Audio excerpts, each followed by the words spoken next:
Hello friends, good morning. সবাই কেমন আছো? আশা করছি সবাই ভালো আছো। আর আমি কিন্তু এখন আছি নবদ্বীপে। নবদ্বীপের রাস, কিন্তু তোমাদের যে নবদ্বীপের যে রাস হচ্ছে, সেই রাসের কিন্তু কিছু প্রতিমা দেখাবো। আর তোমরা ভালোভাবেই জানো আমি কিন্তু নবদ্বীপেরই ছেলে। তো আমি তোমাদের চলো কিছু প্রতিমা দেখাবো। সেগুলো কিছু কিছু কমপ্লিট হয়েছে বা কিছু এখনও চলছে। তো চলো সেগুলোকে একবার দেখানো। আর এখন কিন্তু আমি আছি রানীরচরা দেশপ্রিয় ক্লাবের পুজোতে। এখানে কিন্তু হচ্ছে শ্রী সতীর দেহত্যাগ। আর একটা কথা বলা দরকার, নবদ্বীপে কিন্তু রাসেতে যেখানে যেই ঠাকুরটা হয় প্রতি বছর সেটাই কিন্তু হয়। এখানে কিন্তু কোনো রকম পরিবর্তন হয় না ঠাকুরের। তো চলো যাওয়া যাক পরবর্তী পুজোতে। আর এবারে কিন্তু চলে এসেছি আমি শ্রী গণেশ জননী মাতা পুজোতে। এটা হলো পরিচালনায় আমরা কজন ক্লাব। এবারে চলো যাওয়া যাক। এবার আমি চলে আসলাম কিন্তু শ্রী শিব পার্বতী মাতা পূজা। তো এখানে কিন্তু শিব পার্বতী হয়, ঠিক তার উল্টো দিকের রাস্তাতেই কিন্তু হয়ে থাকে। আমি এখন আছি রানীরচরা শ্রী নটরাজ পুজোতে। দেখতে পাচ্ছ এখানটাতে কিন্তু নটরাজ হচ্ছে। আর কিন্তু রাসের একদম কিন্তু শেষ মুহূর্তের প্রস্তুতি চলছে।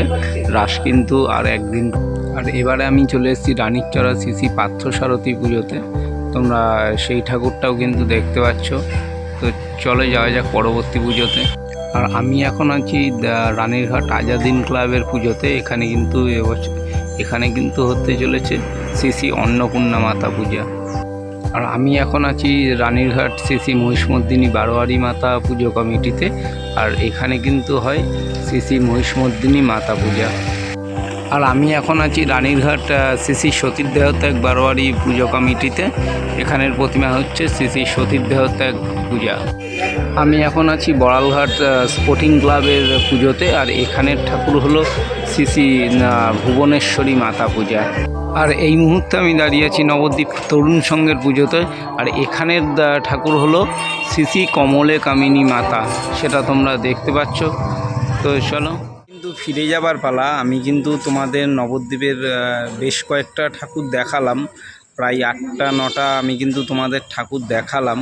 কার কেমন লাগলো অবশ্যই কিন্তু কমেন্ট করে জানিও। আর এই ঠাকুরগুলো তৈরি হয়ে গেলে কিন্তু অবশ্যই কিন্তু আমি তোমাদের দেখাবো সম্পূর্ণ ঠাকুরগুলো। আর এছাড়াও কিন্তু নবদ্বীপে কিন্তু মিনিমাম 400-500-র ওপরে পুজো হয়ে থাকে। হ্যাঁ, তো আমি কিন্তু জাস্ট তোমাদের কয়েকটা পুজোই দেখালাম।